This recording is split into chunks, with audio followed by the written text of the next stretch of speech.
We beat the left on immigration. When I became governor, one of my first orders of business was to work with the legislature to finally, after all these years, ban sanctuary cities in the state of Florida. And we never stopped. We've enacted the strongest illegal immigration legislation in the country.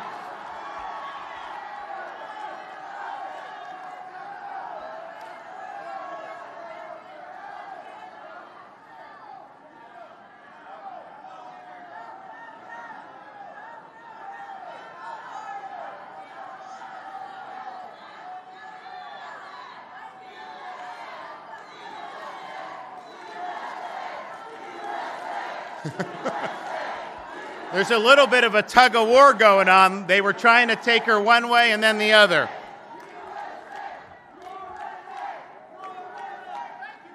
There you go. So, not only did we ban sanctuary cities, but we've enacted the strongest legislation anywhere in the country to combat illegal immigration, including sending people to the border when Biden opened the border to help out Texas, and even flying illegal aliens to beautiful Martha's Vineyard. Now, they didn't like it when we did that.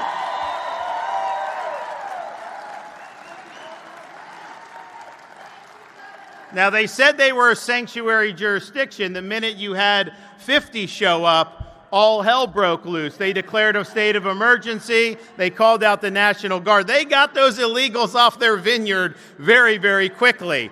They want an open border for you, but they didn't want to have to live under the consequences of the policies that they champion. Now, when President Trump got elected in November, this was our time to finally win on immigration once and for all. We saw what happened with 4 years of Biden having an open border.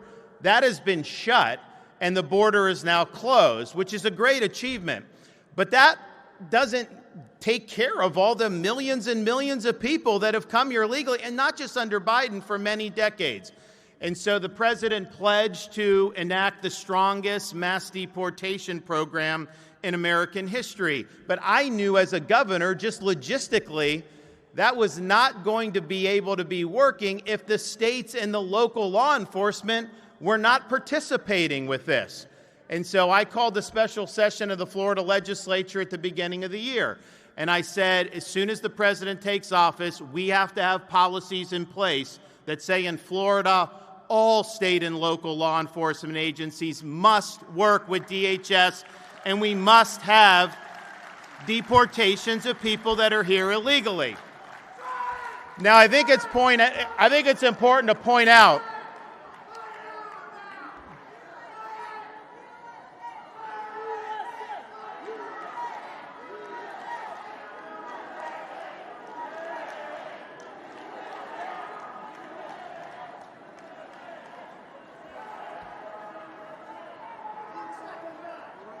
I just hope that you charged him to get in here. If he wants to do that, you take his money. That's fine. I hope he didn't get in for free, though. So we called the special session. We said we have to have all hands on deck. And I just think it should be pointed out that because, we've got these big Republican majorities, I was not met with support on that by the Speaker of the House.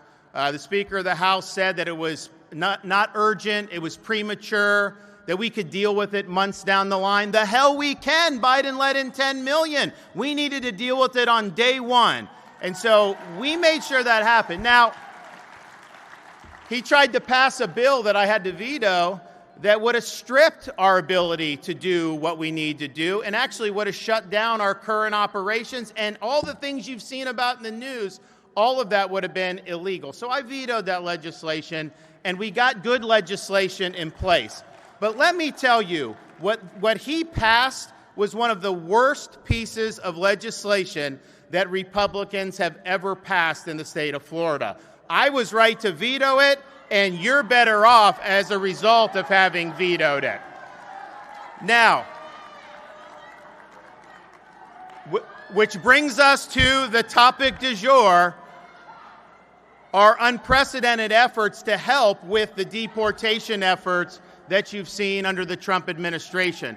Now, we've been doing a lot. I've got all my guys on board at the state. We now have all local and state agencies have to do this. So you see even the mayor of Orange County, Jerry Demings, he's got to get on board because the legislation we had would have meant he could have gotten removed from office. And obviously, I'm willing to do that. So we did that, which was really good. That's why Florida has more of these agreements than any other state by a country mile. But you know, what DHS was telling us is you guys are arresting illegals faster than we can process them. We don't have any place to put them. We can't do this pace yet because Biden really neutered the agency. So they asked us to help with that. And so when they said we need help, within a week later, we were able to stand up Alligator Alcatraz down in South Florida. And you know, I just have to say, like, you know, some of these people, like, you know, the Democrats, they go down, they caravan down to Alligator Alcatraz. They do all these things, this bells and whistles. They're doing all this stuff. And I'm thinking to myself, man, I've never seen you fight that hard for an American citizen. I've never seen you go to that length.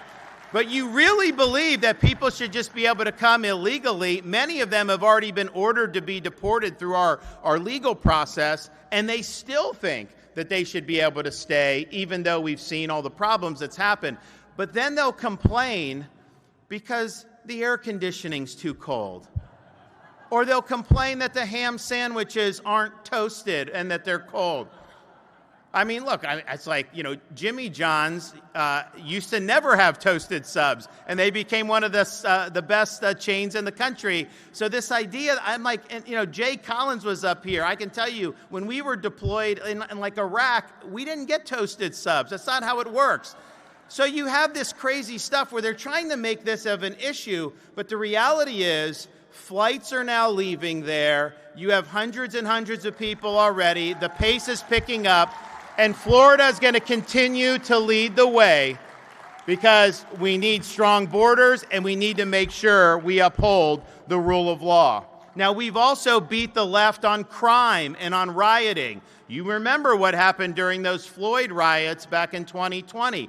We didn't allow that to happen in the state of Florida, and we even passed legislation saying that you're going to be protected if the mob comes after you. You have the right to defend yourself in your car, at your home, in public.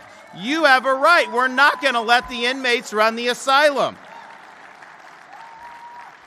We ban local governments from defunding the police. And, you know, maybe a lot in Florida wouldn't have done it because it's gotten so red. But don't tell me you can't have one little blue outpost that has 3 bozos on some city council that might do something stupid. Well, we're not going to let you cut off your nose to spite your face. So you aren't defending law enforcement in the state of Florida.